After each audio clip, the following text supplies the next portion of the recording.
O Pedro mandou uma espécie de provocação aqui, que ele fala o seguinte, ó. Um vírus de computador existe fisicamente. Capacitores carregados e flip-flops formam memórias de computador, de onde o vírus é acessado e isso transporta calor. Então, o vírus de computador é vida. Aí eu não sei... Ele existe Calma. fisicamente? Isso que ele falou não é uma bobagem, tá? Eu não achei que foi... Isso que ele tá falando é mega interessante, tá? E existem teorias sobre vida que falam que, de fato, sistemas computacionais... Veja bem, a gente não precisa falar que assim... Olha, você viu a maneira que eu falei da informação? A gente não precisa dizer assim, aqui não tem vida. Exato, aqui é vida. Justamente essa discussão. Por que estão discutindo se o que Craig Venture fez é produção de sistema biológico sinteticamente ou não é? Porque tem uma linha tênue. E dentro dessa linha tênue, olhando pelo ponto de vista da linha tênue, definitivamente o vírus de computador não está mais afastado ainda da linha, entendeu? Ele é um fraco candidato à vida. Mas não é de todo besteira o que o Pedro falou. De fato, veja bem, a gente pode falar assim, não, mas veja bem, a estrutura computacional e o software... Qual que é a grande questão, tá? Onde as pessoas... Onde essa colocação do Pedro ela é rebatida? Ela é rebatida pelo fato de que a energia necessária para esse processamento vem da parede, está saindo por dentro da rede elétrica, para dentro do computador, que por sua vez... não tem nada a ver com o vírus. O vírus é uma manifestação de um processo informacional que só existe porque esta rede elétrica que alimenta o computador existe. Enquanto quando a gente está falando sobre esses sistemas que estão nessa discussão de quando a vida surgiu no planeta, eles estão encapsulados em si mesmo. Você não tem a bateria ligada neles, entendeu? A tomada. Então, essa é uma diferença. Então, se eu estou ligando na tomada, você fala assim, não, olha lá, falar igual o Pedro falou, eu posso falar assim, olha lá o robô da Boston Dynamics está andando. Eu falo, tá bom, mas ele tem uma bateria dentro dele. Não é isso que define a vida.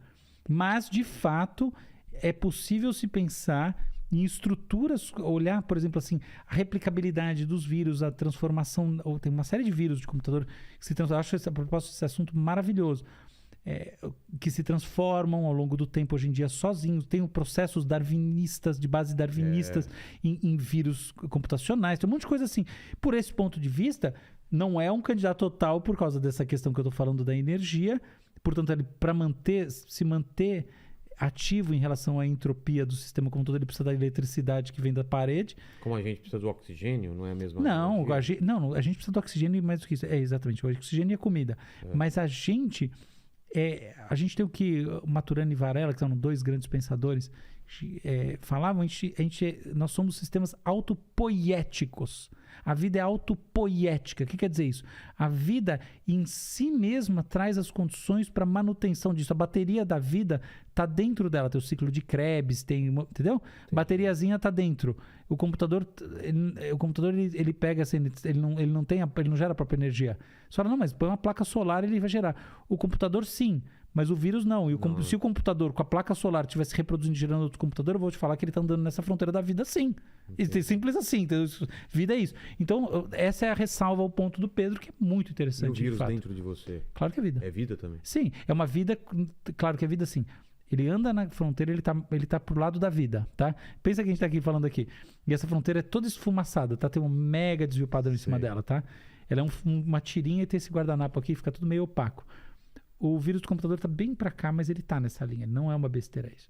Enquanto mais para cá tá essa vida sintética criada em laboratório e tal, e definitivamente mais para cá, já passando pro lado da vida, tá o vírus. Mas o vírus não é vida plena.